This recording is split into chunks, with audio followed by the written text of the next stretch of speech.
Get ready to uncover truths and reality of today's politics. Here's your host, Lori Mills.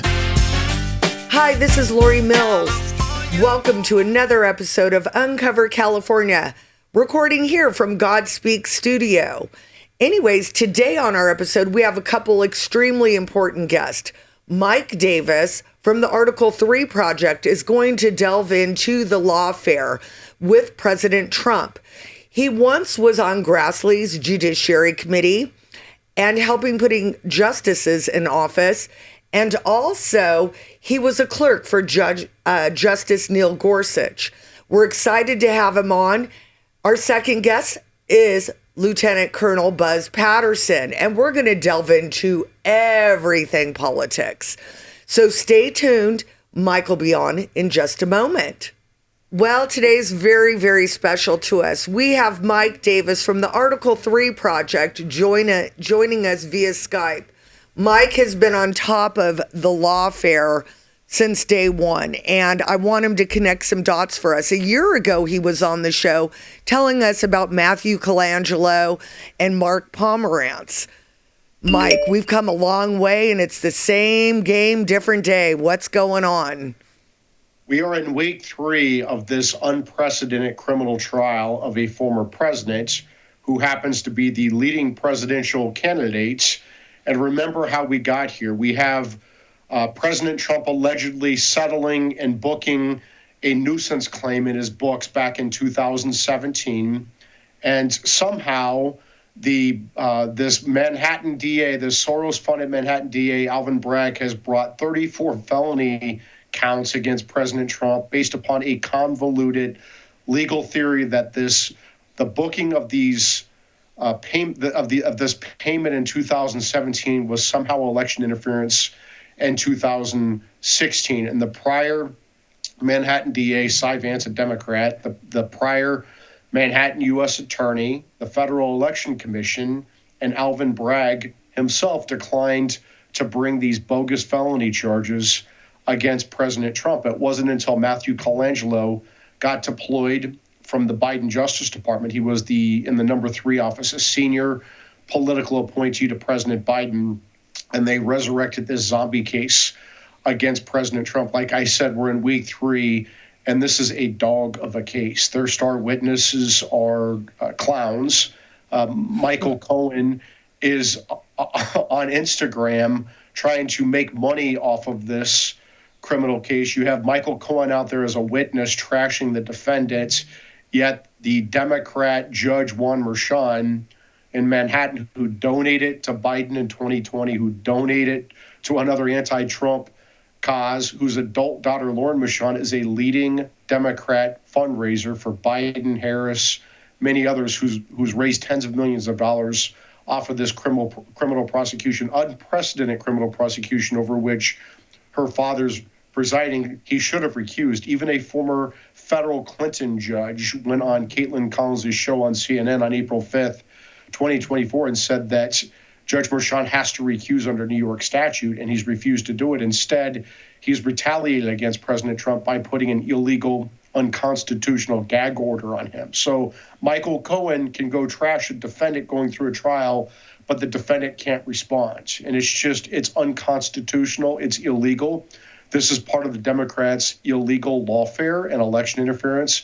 It is a criminal conspiracy by Biden, his White House, his Justice Department, and these Democrat attorneys and operatives to violate the civil rights of Trump, his co-defendants, so many others, to interfere in the 2024 election. And there must be consequences, severe legal, political, and financial consequences starting on January 20th, 2025, when President Trump is back in office. You know, it doesn't stop either, and it seems that there's a lot of the same people in play, the same people that were involved in Russiagate. Andrew Weissmann, how's he involved in all of this? Well, Andrew Weissmann seems to be a part of this criminal conspiracy, or at least it appears that way. If you have government officials conspiring to violate the civil rights of Americans, that is a very serious federal crime under our federal civil rights statutes. And if you have private actors colluding with the government officials to do this. These private actors are part of this conspiracy, and that must be part of the criminal probe by the Trump 47 Justice Department to figure out if these lawfare operatives on the outside are part of this criminal conspiracy with the Biden White House, Biden himself, the Biden White House, like Jonathan Sue, the Biden Justice Department, like Matthew Colangelo, these Democrat politicians who are running this lawfare, whether it's the 4 criminal cases against Trump with Bragg in New York and Big Fannie Willis down in Georgia with her dumb, unqualified boyfriends, Nathan Wade billing 16 hours of his time at $250 an hour to coordinate with the Biden White House, including the Biden White House counsel before Big Fannie brought her indictment. You have Jack Smith bringing 2 indictments where Jonathan Sue waived Trump's claim of executive privilege, which led to those 2 indictments. You have Matthew Colangelo going to Bragg's office. You have Tish James in New York bringing a civil fraud lawsuit against Trump for non-fraud. And then you have Judge Arthur Engeron just being a total Democrat partisan clown and ordering a nearly $500 million punitive fine, unconstitutionally punitive fine. You have these illegal gag orders. If there's anyone on the planet who must have the First, 6th, and 14th Amendment rights to speak out against the judge, the prosecutor, their staffs, the witnesses, the process, their biases, it is a criminal defendant. You gag people in criminal cases in a very limited time, place, and manner restriction that is very narrow under the First Amendment. And the purpose of a gag order is to protect the criminal defendant, to make sure the criminal defendant's constitutional rights to a fair, public, and speedy trial are protected. It's not to gag the defendant, especially when you're allowing your star witnesses like convicted felon Michael Cohen to go make money trashing Trump during the trial. Yeah, and with Stormy Daniels last time around, didn't she have to pay Trump's legal fees anyway? This whole case is just stupid. Yeah, it's amazing to me. I think Donald Trump is so great that strippers pay him. I mean, it's just amazing. Exactly. This is all clownish. This is all part of the Democrats' lawfare and election interference because these Biden Democrats fear American voters on November 5th, 2024. They know that President Trump is going to beat Biden like a drum. And so these Biden Democrats are running this lawfare and election interference. And again, this is a criminal conspiracy. This is absolutely a criminal conspiracy to violate Trump's rights and the rights of the co-defendants and so many others to interfere in the 2024 presidential election. And let's get it straight. They've interfered in 3 elections now. We had 2016 with the plan laid out in Andy's office. Peter Strzok, Andy now have jobs at MSNBC. You've got Brennan and Clapper and the 51 intel agents that said Hunter's laptop was fake when we know for sure it's real. And now this. And I can tell you as an American citizen, I'm concerned about where this goes. They never seem to be held accountable. And at what point do we see accountability? Why isn't Congress subpoenaing these people like George Soros even? Arabella Financial. Why is all of that off the table? Why are we not on offense, Mike? That's a very good question. And House Judiciary Chairman Jim Jordan should be issuing constant subpoenas. He runs the Weaponization Committee. He's issued a couple. Where have they been? Yeah, he's issued a couple subpoenas many, many months ago. I stopped criticizing him after that, but that's about all they've done. And more needs to be done because these are Republic-ending tactics by these Democrats. Do you think that these Democrats are really going to stop if they take out Trump? Trump is simply in their way. They're going after not only Trump and his top aides like Steve Bannon and Peter Navarro, who's currently in jail. I just wrote him a letter. Yeah, and they're going after Trump's lawyers like Jeff Clark and so many others. John Eastman. They're going after his supporters on January 6th. They're going after parents outraged by gender chaos in schools and the resulting rapes in high school bathrooms. They're going after Christians, including old ladies praying outside of abortion clinics while they give amnesty to Biden, Hunter Biden, James Biden. It seems like every scumbag Biden was on the take. Over $20 million that the House Oversight Committee, James Comer and the House Oversight Committee, has been able to document that have gone from foreign entities into the Biden's bank accounts, right? And they've given, the Biden Justice Department has ignored that. The Biden Justice Department has ignored Biden's own espionage, where he's got an $8 million advance and he's sharing highly classified material with his ghostwriter for that $8 million book advance, where he's sharing his classified documents with his Chinese agent. Hunter almost certainly used those classified documents for his foreign corruption. They moved these documents several times. They were unguarded for years. They went back to his time as VP, even senator. There's no explanation for having Senate documents. The Biden Justice Department has also given amnesty to BLM and Antifa and their much more deadly and destructive riots, the abortion industry activists terrorizing Supreme Court justices and their families and their homes, the trans terrorist attacking Catholic churches, the Hamas terrorist attacking Jewish Americans all across America, including on college campuses.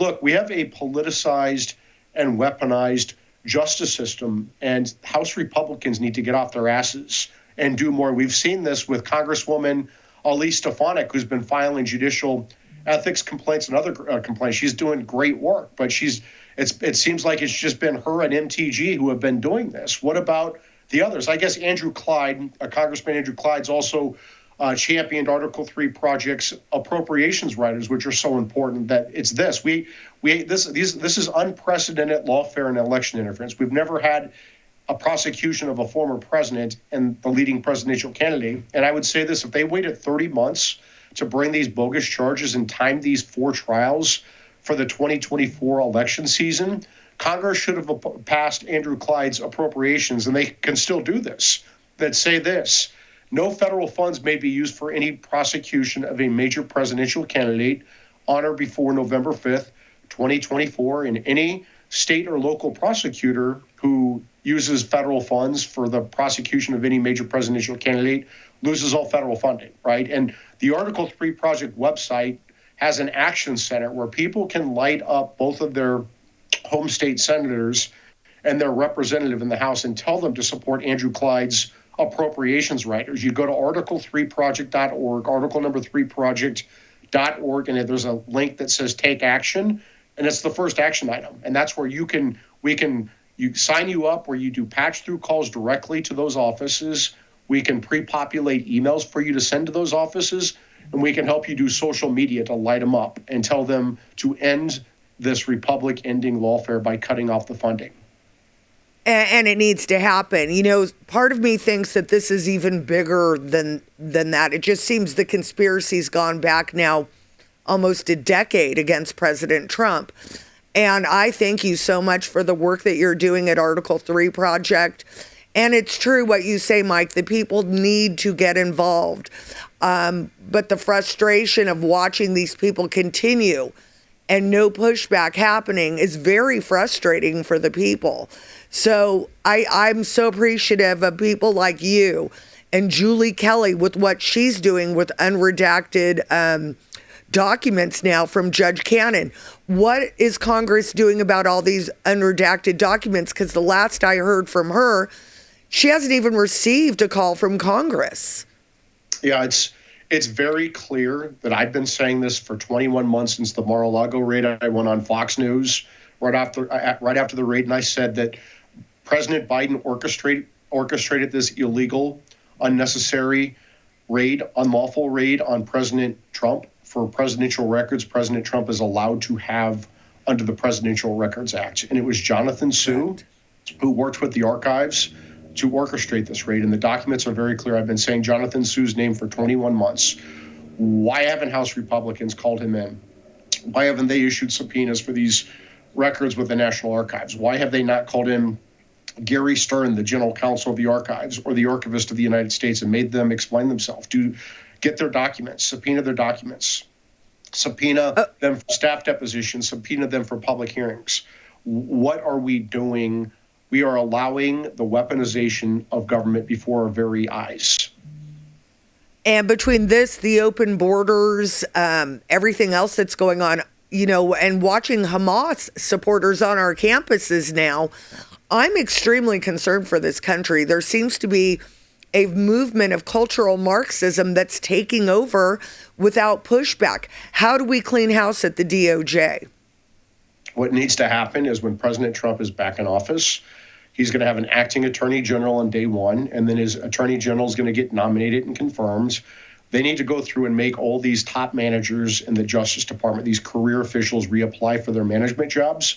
And in the meantime, reassign them to the southern border, reassign them to immigration cases. And I would say that includes firing Chris Wray as the director of the FBI, firing or reassigning the deputy director of the FBI, all the assistant directors of the FBI, including the assistant directors of the key field offices like the Washington field office, the Baltimore field office, the Southern District of New York. You need to get rid of the career deputy assistant attorneys general in the Justice Department and all the section chiefs of the litigating divisions, including the National Security Division, the Criminal Division, the Civil Division, the Civil Rights Division, the Tax Division, the Environmental Division, all of them. Get rid of all these career managers need to go, and then you need to make at least the managers of these key U.S. attorneys' offices, like in D.C., the Southern District of New York, the Eastern District of Virginia, Baltimore. They all need to be reassigned. Get them out of their management jobs and make them be line prosecutors again.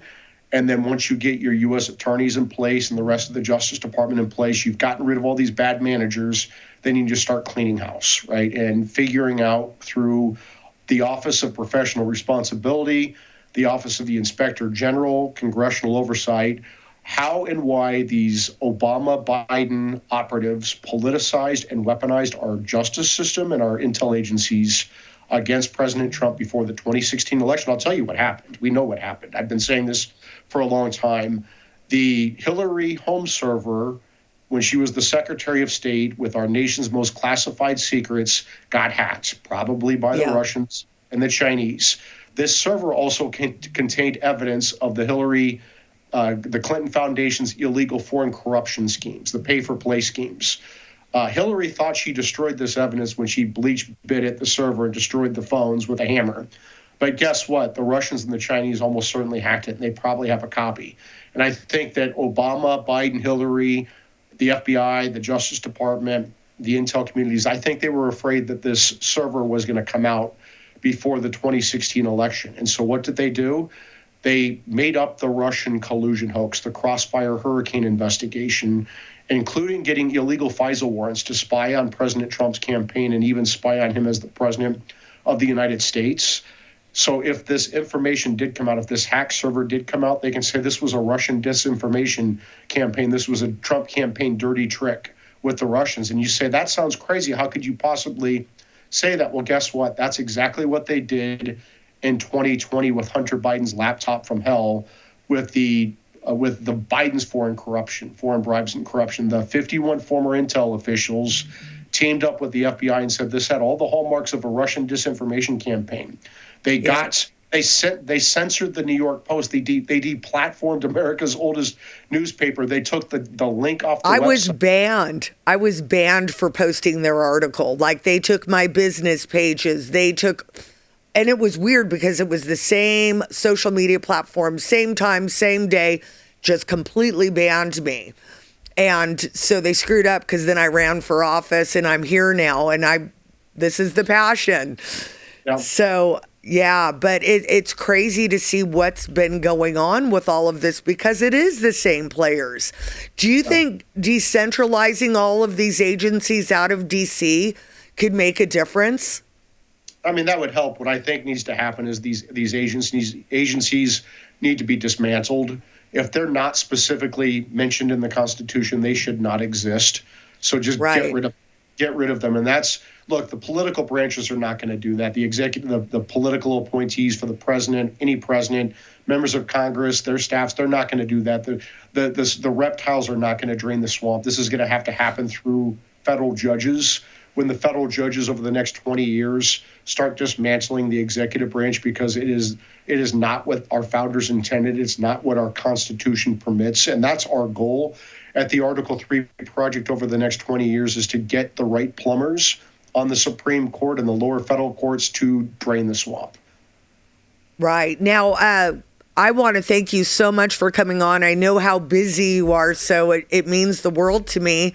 Let people know where they can find you, and let's not wait a year before having you on again. I really appreciate it, Lori. It's article3project.org, article number 3project.org. You can take action there, including on the Clyde Rider, or you can donate there. And we appreciate your support. We're lean and mean, and we can certainly use support right now to keep going on offense. We're at Article 3 Project, at article number 3 Project on Getter, Twitter, Truth, and my personal is at MRDDMIA, MRDDMIA. And we're also, I think, on Facebook and Instagram and the others before they throw us off. Well, thank you so much for coming on, Mike. I really appreciate you, and I'll see you on X. Thank you, Lori. Okay. Have a great day. Today's episode brought to you by Open Arms. Welcome to Open Arms, an honest conversation about firearms.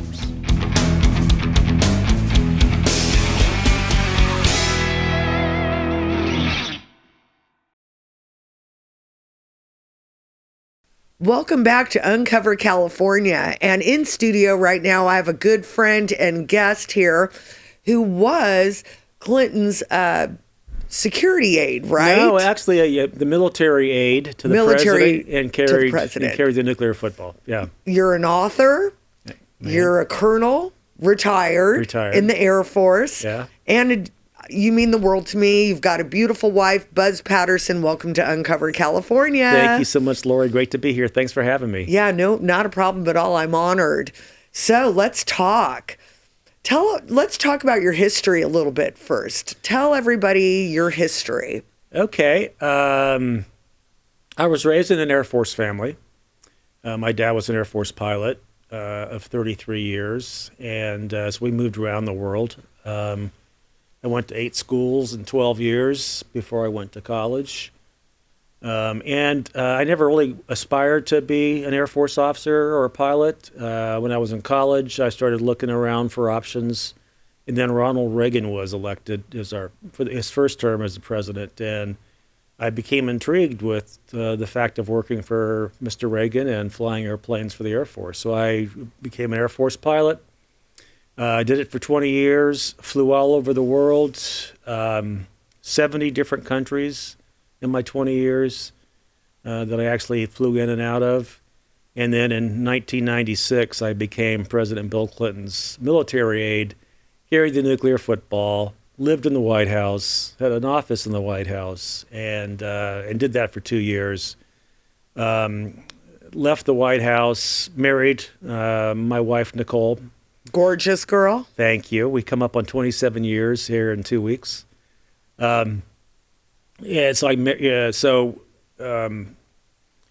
moved to the Air Force Academy after my White House experience. I was a commander at the Air Force Academy, which I loved. We lived in Colorado Springs, and we were skiing every weekend. That great snow. They do. Wonderful snow. And then our first child was born, our daughter. I retired from the Air Force in 2001 because our daughter was born with some birth issues, and I didn't want to keep moving around every year and a half, 2 years. I went to fly for Delta Airlines. 9/11 happened, and I was furloughed. I was one of the 1,200 pilots that Delta furloughed. That's when I started writing books, and I've written 4, 2 New York Times bestsellers. One about my experiences in the White House. Dereliction of Duty. Yes, ma'am. Dereliction of Duty. New York Times bestseller. Still actually doing pretty well, so pretty proud of that. And started writing books and getting involved in politics, and here I am. And you ran for Congress. I ran for Congress in 2020 in the Sacramento area. It was during the COVID years, but we received more. I lost. But we received more Republican votes than any Republican candidate had ever gotten in that district. So we did a pretty good job.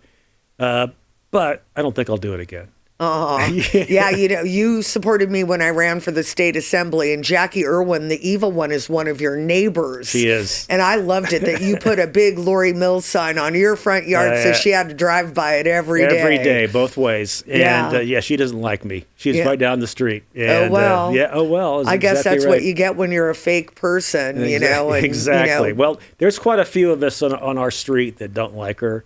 Don't like her politics. Her policies, her voting record's atrocious. It is atrocious.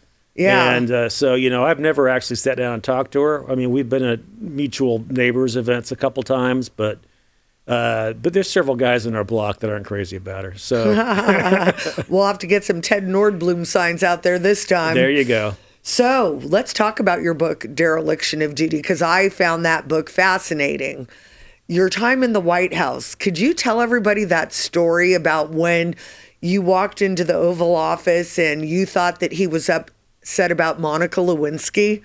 I just like that story. Well, yes, just for the viewers and the listeners, the military aide actually has an office and a bedroom in the White House. So we're there 24. Did you just love Hillary? We'll get to Hillary if you'd like. I've got some stories. And it's not a job that you can apply for, Lori. The Pentagon reached out, the White House reached out and asked me if I wanted to interview for the position, and I had no idea the position was even out there. But I said yes. I was one of 6 who interviewed. They offered me the job, and then for the next 2 years it was a blur. But there was. So being on the inside, everywhere President Clinton went, I had to go. And that's why I was right down. I'm sorry. Well, looking back on it, there were some pretty funny times. I wouldn't do it again. And there were some really disappointing times. And the one time you're referring to was when, as the military aide, I would frequently go to the Oval Office and brief them on military matters. And I knew all about Monica.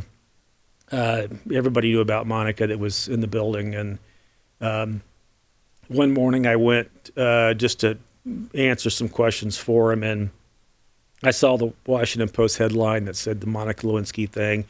It came out in Drudge first, and then the Washington Post, New York Times picked it up the same night. It just happened like instantaneously. And I was kind of waiting for that shoe to drop, basically, because we knew what was going on. So I walk into the Oval Office, and President Clinton realizes he's been caught. I mean, he has, no kidding, been caught. And that's when he confessed also that he had, in fact, lost the nuclear codes, which the process doesn't work if the military aide has the football and the president has the codes, which is how they're supposed to come together. And the president of the United States, our commander-in-chief, lost the codes.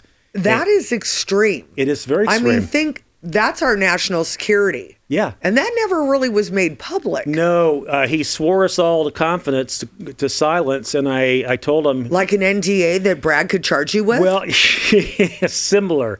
But when I retired from the Air Force, I was certainly able to tell the story, and I'm still telling the story, and it's one of the reasons why, Lori, the book is called Dereliction of Duty. Right. Because, we elected a commander-in-chief and a president... and he was derelict in many ways. That was just one of the ways I saw as a military officer that he was ineffective, feckless, and afraid to do anything militarily that might be risky.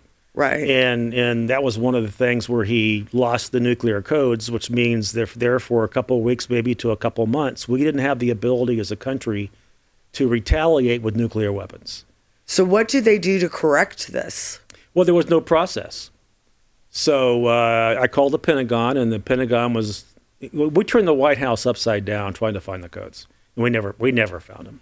That's scary. It is scary. So I joke about this, but this is not true. We even looked on eBay to see if somebody was selling them, but no, we never found them. And I called the Pentagon. They were incredulous. There was no process to recreate them overnight. So when I'm talking about the nuclear codes, I'm talking about a set of codes that the president has, that he carries or she carries, and every nuclear submarine, every missile silo, every Air Force nuclear bomber has the same set of codes. So we had to change out the entire U.S. military system because Bill Clinton lost the codes. And what's most important to me was not so much that he lost them, but he didn't confess, and we had no idea how long it had been since he'd last seen him. And do you know now? No, never found him. Nope. Wow. Yeah. Okay, so you went everywhere with him. Were there any trips to Epstein Island? I have to ask. Not with me. Okay. Not with me. That was after my time. I mean, I think Epstein visited during my time, so I was there from spring of '96 to the fall of. So I left just prior to the impeachment in '98. Because he did not have sexual relations with that woman. Exactly. Exactly. So I recall Epstein visiting the White House. Interesting. But I can tell you 100% that Clinton never went down there when I was there. I think he started going down there after he left office. Okay. Yeah. I mean, there were plenty of other shady characters that were in and out, but Like? just all the normal, the idiots, the Sean Penns, the Matt Damons, the Harvey Weinstein was there many times. Who just got off? Yeah. Crazy. Yeah, crazy. So there was a certain Hollywood crowd that Clinton really liked to hang around.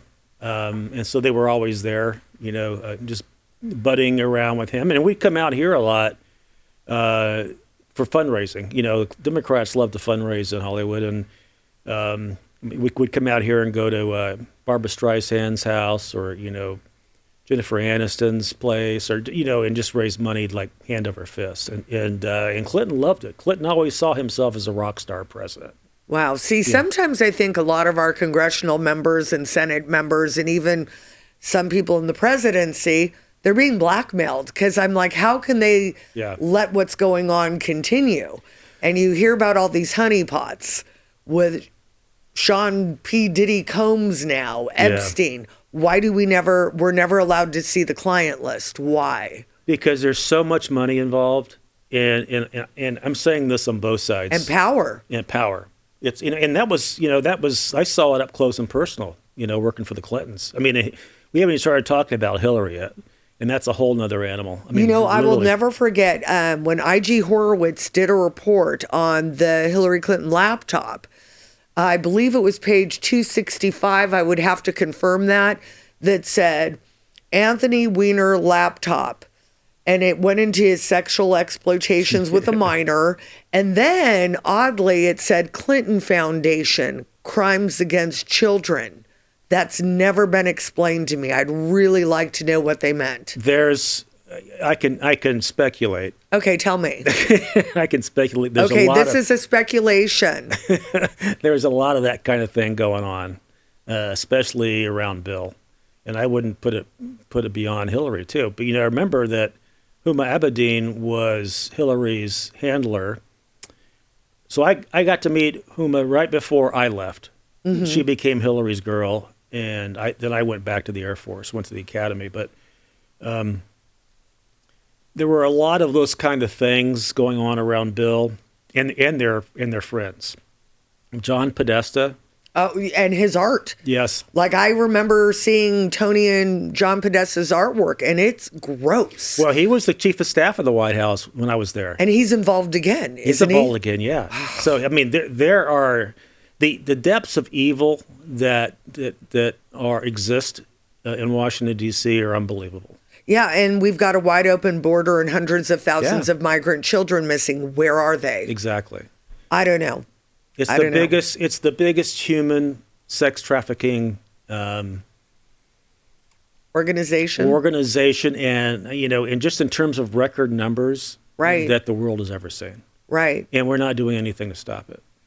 And then that leads to the question why, and that's why I keep thinking, are all these people blackmailed because there's honeypot tapes on them?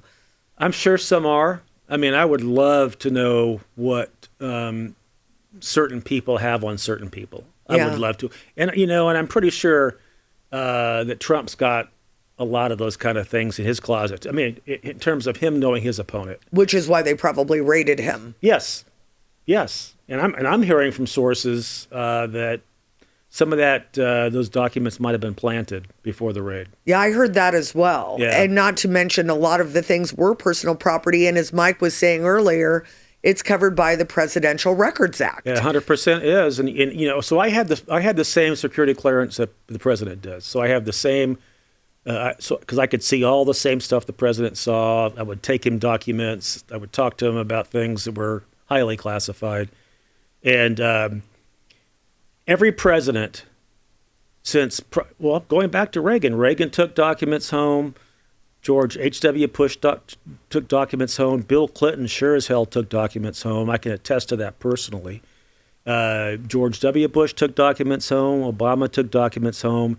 And they only started caring about it when it was Trump. Now, and explain the difference. Joe Biden was never the president. Right.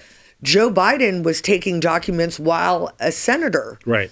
And it's my understanding, if you're a senator, you can't take these classified documents out of a SCIF. That's correct. So how did he get them out of the SCIF? He stole them. So the ultimate authority, classification authority or declassification authority is the President of the United States. Right. Nobody, whatever he says or she says, that's if it's classified or not, that's it. So when Biden was senator and then became vice president, he had no ability, to, like you said, to carry those documents out of a SCIF, and he did. Right. And so as a senator or a vice president, you don't have any declassification authority. You just can't say these are mine now. I'm going to take them home. It doesn't work that way. Only the president can do that. And so he should be held to the same standard that they're trying to hold Trump to. Although Trump was the president and said he declassified them. So if Trump declassified those documents the day he left the White House, They're declassified. They're declassified, period. Right. And Right. And he did. I mean, we all saw him, and I don't know if there's proper channels he needed to go through, but I still don't understand how somebody who is the commander in chief, Right. the top executive, has to answer to a bunch of unelected bureaucrats, this invisible fourth branch of government we seem to have now.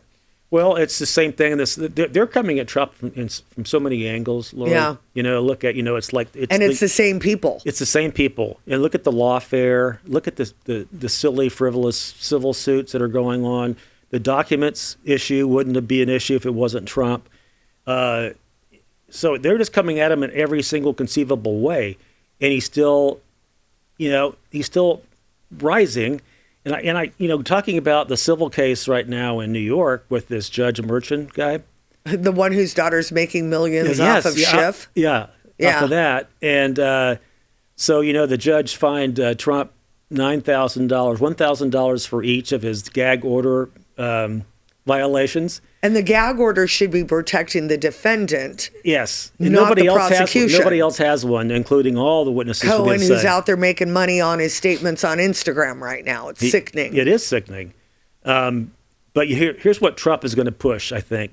So the judge today kind of threatened Trump with, "Hey, if you keep doing this, we're gonna arrest you." I dare him. I dare him too. You know what? If they do put Trump in jail, the election's over.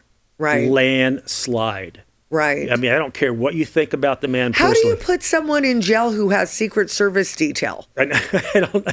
How does that work? That's going to be interesting. Yeah, that'll be a first time, for everything, I guess. But that's going to be interesting. I mean, I hope it happens. I don't want our president to go to jail. Well, I think he does. I think he wants. Think about the fundraising right there. Think about the fundraising requests as soon as he goes to jail. There's people like you and I that stay in the loop and keep informed on what's going on. What concerns me are the people that don't pay attention. Right. We need their votes. We've got this movement of cultural Marxism that's infiltrated our country at this point. Right. You see it clearly, I'm sure, from your point of view. Yep. We're seeing it with the border. We're seeing it with these protesters, which are the same BLM protesters, which are the same Antifa protesters, get away with whatever they want to do. Yet we have people like Siaka Masakwa, who stood in the threshold of the Capitol for 71 seconds and is looking at 2 years in prison. Right. We don't have equal justice under the law. How would you fix this? Well, if Trump's first day back in office is going to be lit. Yeah. He's going to go in there, I think, and just clean the DOJ and the FBI up. Needs to. He needs to. I mean, from top to bottom. Or we're not going to have a country. No, we're not. And I just can't imagine if we don't reelect him, which I expect we will. If we don't reelect him, what 4 more years under Biden/Harris is going to look like. I mean, I don't think we're going to survive it. I don't either. And we've become a land without laws. Right. For certain people. Yeah, for certain people. For all of us, except for, the 1%. But Democrats get away with whatever they want to get away with predominantly, and Republicans don't. I mean, Well, we look at cases where there's absolutely on Trump, there is no evidence, and yet they manufacture these crimes. I think in the New York case, it had already run the statute of limitations Right. with the civil misdemeanor case. Right. And so they changed it into a felony. And yet you've got murderers in New York City where they've made felonies misdemeanors. It's like crazy world right now that we're living in. And people are no longer safe. And it's sad because it seems like until your kid's murdered, you're not going to wake up. What do you say to those people that just are not paying attention? Well, I would tell them to wake up. And I think that's America's biggest problem right now. America's voting population's biggest problem right now is that a lot of us don't pay attention. Right, and you're busy paying your bills. You get your news from a Snapchat or an Instagram post. You go on X and you start fighting with people. And although X is a great place to get real-time news. I get my news there. I live on X. Yeah, we see each other there a lot. We do. I'm on there probably too much, but Nicole will tell me that I'm on there too much. But I get most of my news there, and I know who to trust. I know the outlets and the users that I can look at and go, okay, this is Lori's right about this. I'm gonna spread this, and so I love it. But a lot of Americans depend on that. And that's all they do. Yeah. They won't read an article. They won't watch, a real news show. They won't watch a documentary. They just don't care. Yeah. We seem to be living in the land of headlines. Yes. Sound bites and just clips. We've got the mainstream media, CNN, MSNBC. And what scares me about them are their experts are people like Brennan and Clapper, yes, and Strzok, and Page. Well, no, Page isn't on there, but you've got Andrew McCabe. Right. Those are their experts, and they're the same ones that laid out the plan in Andy's office to take Trump down the first time. They're the same people that did the 51 agencies saying that Hunter's laptop was Russian disinformation. And these are the people that the common public is listening to. Yes. And they definitely have an agenda. They have an agenda, and if you're looking at the networks, their agenda, most of the networks, if not all of them, are anti-Trump. Right. MSNBC, CNN, in some cases I think Fox even is, probably less so than most. You still got Paul Ryan at the helm, who we know hates Trump. Yeah. So there's a little bit of that anti-Trump stuff there too, but everybody else is out to get him. Right. Everybody else. And I think that, honestly, I think that the American people, the majority of American people who are paying attention actually get it. And they're going like, you know what, this is unfair. And that's why his poll numbers are going up. And they're going to continue to go up. And that's why if they try to put him in jail for this, stupid you can't speak thing, he's just going to go off the charts. Yeah. I think people are going to say, you know what, enough is enough. This guy is just, I don't like him, but I'm going to vote for him. Well, and just look at the players. Yeah. You've got Mark Pomerantz. Yeah. Who was involved in moving this case along. You've got Matthew Colangelo, as Mike was talking about early. He was number 3 under Merrick Garland in the Biden administration. We're now with Julie Kelly's reporting and the unredacting of all the court documents in Florida. We're seeing a direct connection with the Biden White House, which does mean Biden is actually persecuting his political opponent. Absolutely. This is communism. Yes, it is. and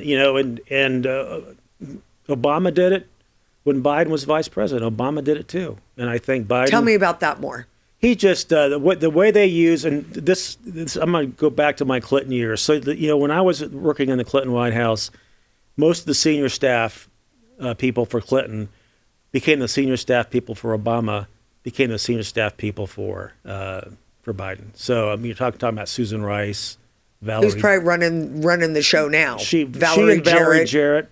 I think Obama probably ultimately is the guy pulling the string because Biden's just too dumb to be doing this. Well, my dad had dementia, and I'm not saying he's as far along as my dad was. He could still somewhat talk, but there's definitely something's not going there. Something's going on. They're just, we thought he was bad 4 years ago.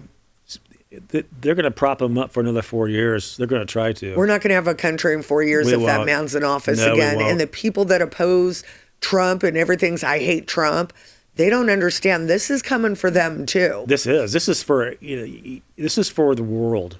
Right. This is not, and I'm not being over melodramatic or because I really do believe this, as a father, and I want my children and their children to live in a prosperous, safe, country. This is for all the marbles. If we don't elect Trump, we're in serious trouble. Serious. Yep. And I'm not trying to. I cannot underscore that enough. Well, look at the damage they've done these last 4 years. I mean, it's incredible. We look at the real estate market. We're here in Ventura County.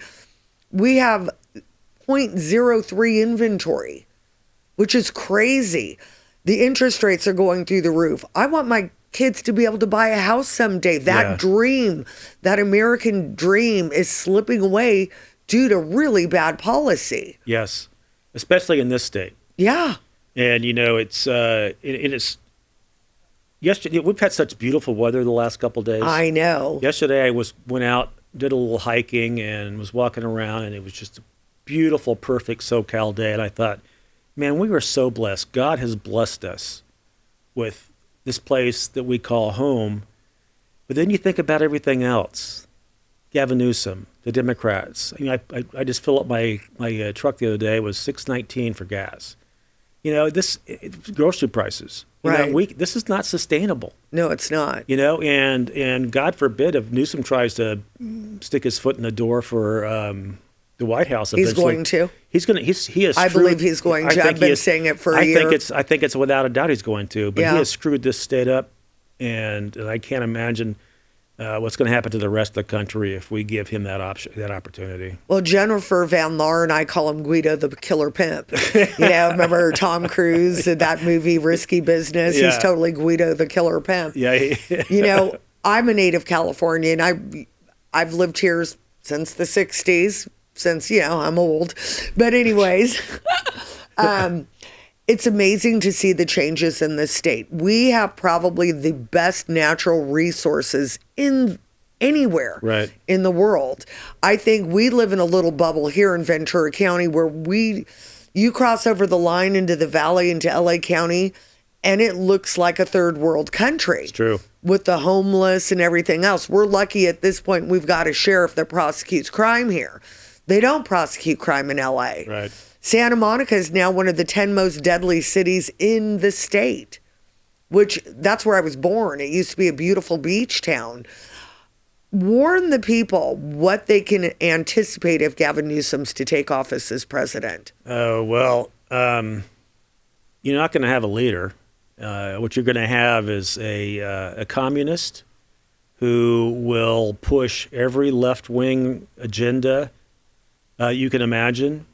He'll strong arm, he'll lie, he'll tell you to do one thing and then he'll do the exact opposite. French Laundry? French Laundry comes to mind. His kids going to school during COVID when the rest of our kids couldn't.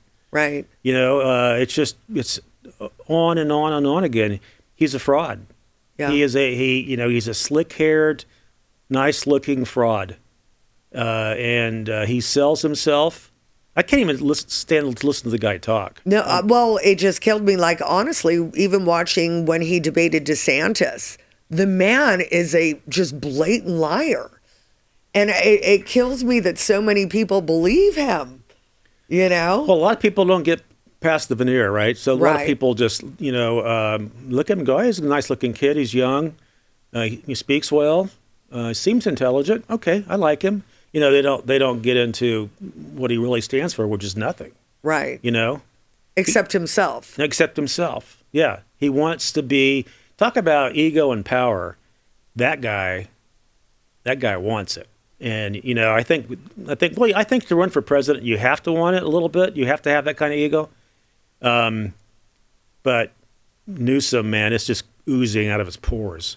Yeah, well, and it's funny, you seem to see this a lot in politics. We've got 10% for the big guy, for Biden. We've got somebody bought Gavin a house for like $1.3 million a while back. Remember that? I don't know if anything ever came of that. And another story, and it just came to mind, and I'm curious if you ever heard anything, because I never did, was, do you remember what Gavin's friend, the Gettys, they found all those guns like a few years ago? Do you remember that? Faintly. Yeah, I wonder whatever happened there. I doubt they went to jail. No.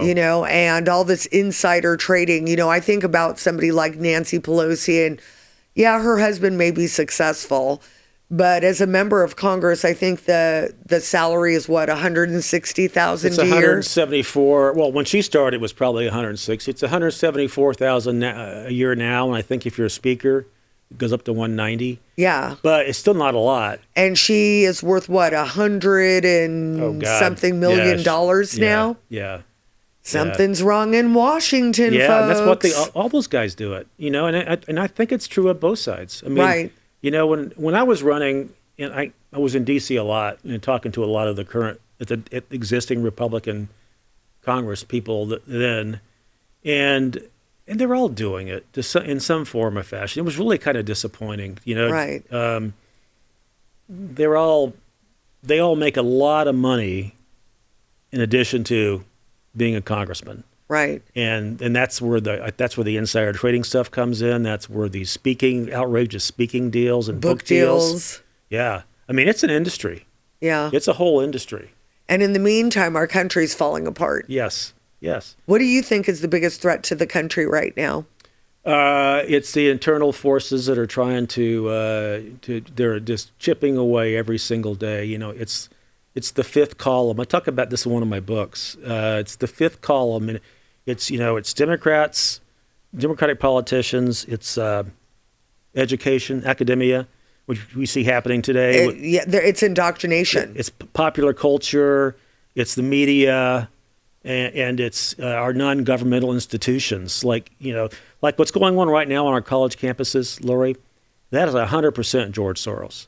Yeah, he funds these operations. They do an amazing job with logistics. They get the tents out there, they get the water out there, they get the bullhorns, and this is all the insidious underlying current in this country that wants to go from the Judeo-Christian ethic that we were founded on to a whole new way of describing or defining America in their image. It's become their religion. If you're a leftist, leftism is your religion. Well, we saw this back in, the Antifa Summer of Love riots. I knew we were in trouble the day they started taking statues down. Right.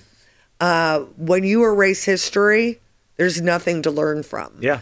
So I was concerned then. And again, I think these Hamas protesters are the same protesters from back then. They're not different. And they're professionals. And right. They're paid. They're paid. And they make pretty damn good money. If you're a college kid and they're going to offer you $3,000 to go sleep in a tent and break camp things overnight, yeah. You're gonna take it. And so again, these are not organic protests. No. These are organized, very strategic. Yeah, there's an interesting report by a guy named Hayden Ludwig who used to be with the Capital Research Center. I actually need to get him back in. Arabella Financial. Arabella Financial is a corporation that takes foreign money. They've got more money than the RNC and DNC combined. Underneath them, they've got funds, the Hopewell Fund, the 1630 Fund. Jen Psaki used to work for them. Yeah. And underneath that, they've got pop-up groups that'll create a website like Defend Democracy. And this is where they pull in all these protesters and how the protesters get paid. Exactly. And so what I'm concerned about and what I'm really not happy about is the fact that our Congress has not pulled one of these people in to interview them. Why are they not pulling George Soros in? Why aren't they cutting off the head of this funding? There must be some money in it for them somewhere, in the process. I don't know how that would work, but these non-governmental organizations are very easily manipulated, and it's people who are giving money, donations that ends up coming back into the process to disrupt society. I mean, basically, let's call it what it is. Right. And this is going to be a hot summer, Lori. This is going to be a really hot summer. And it's interesting. It happens every 4 years. Yes. Usually during a presidential election. Exactly. Yeah. Because when Trump won in 2016, they blocked freeways. Mm-hmm. The whole Russia interfered in our election, which was, what did Russia do? Like $100,000 worth of Facebook ads in comparison to what our actual Department of Justice did. Yeah. Trump's not going to win, right? Right? No, we'll stop it. And now Strzok is on MSNBC. Yes. It's disgusting. In 2020, we had the Summer of Love and the BLM riots and them tearing down our statues. Rand Paul getting attacked outside the White House and beaten by his neighbor. Justice only seems to be working in one direction right now. I totally agree with that. How do we change it? Trump.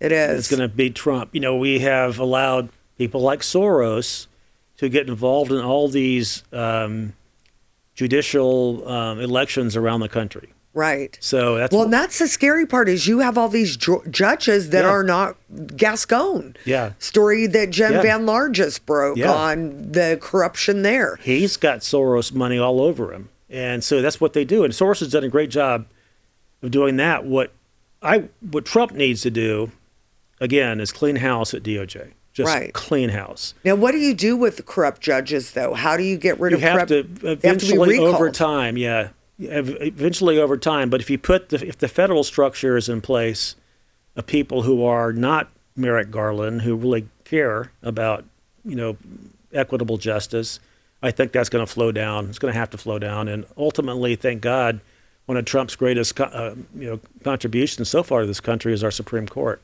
Right. We got 5-4, sometimes 6-3, and if I can't imagine if we hadn't done that where we'd be right now either. I mean, some of the decisions they've saved us from, right? Yeah, have been consequential. And I think they're going to be really consequential going into the election because of the amnesty thing that Trump's working on, and some of these other issues, some of these other cases about voter election integrity, those kind of things. So I'm just very thankful we have the Supreme Court that we have now. Yeah. And again, I don't understand why people are not concerned about election integrity. And people out there, if you care about election integrity, get involved. Yes. Go be a poll watcher. Go sign up with your local party to help door knock something. But, when I ran for the state assembly, my son, who's a Marine, came home from boot camp. He filled out his ballot and was shipped to Pensacola. His ballot never arrived. And the county clerk says, oh, well, if it happened to him, it happened to other people. And I was a candidate. And sad for a guy that just became a Marine and wanted to vote for his mom. But if our elections are not secured, I mean, I just see I feel like we're undergoing a color revolution in this country. I agree. And I don't know how to stop it, except for speak truth. Yes, that's all we can do. And I've got another election 2024 story. I voted for myself in Sacramento. My vote never got counted. Dropped it off in a drop box. Never got counted. Okay. So federal congressional, I'm sure it happened to other guys and girls. Elections are not safe and secure in America. Not in California for sure. What's interesting here in our county, we actually have 3 Republican Board of Supervisors now. I don't see them doing anything about this. I'm going to have them on. You should have them on Do a round table. Yeah. Yeah, and have Linda Payne come on. Linda's not there anymore. She's not? Is she? I don't know. No, it's, well, we've got Janice Parvin, Rick, Jeff Gorell, Kelly Long, and then two of the Democrats. But is it Linda Payne? No, Linda Payne is the election integrity lady that I can put you in touch with. Okay, with yeah.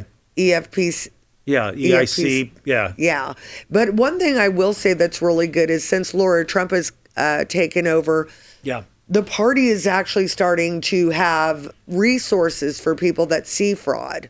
Yes. You know, but when in 2020, when we had thousands of affidavits, they ignored it. And I'll say it right here. I don't think Biden got 81 million votes. Oh, no, he didn't. I don't think so. I don't think that you don't win but one Bellwether County and win the presidency. It's never happened historically. Yeah. So, yeah, fraud. I don't think that's anywhere Trump won. near. Trump won. Suck it. Yeah, I totally agree. Yeah, so and it's just the way it is. Yeah. And I have the constitutional right to say that. Yes, you do. Yes, I do. So anyways, Buzz, I'm so glad that you came in. Let everybody know where they can find you. Well, all the usual suspects for social media. I'm on X, Twitter, at Buzz Patterson, BuzzPatterson. I'm on Facebook at Buzz Patterson, Instagram at Real Buzz Patterson because somebody stole my other Instagram account. Yeah. And I write for Red State. So Jen Van Laar is not only my friend, but she's my boss. I love her. I'm going to have her in again to talk about this Gascon story for sure. She's always on top of it, man. Yeah, she is. I told her on X last night, she's locked and loaded again. She is. This woman has taken down a congressional member. She took down Ronna McDaniel, and now she's got her sights on George Gascon. Bring it, Jen. We're rooting for you. She's a killer. She'll go after it, yeah. Yeah, well, thank you so much for coming on. All right, everybody. Thank you for tuning into this episode of Uncover California. Make sure to tune in next week as we're going to have Rabbi Barkley on to talk about Palestine and what's going on our school campuses. Thanks a lot. Hope you're having a great day. Bye.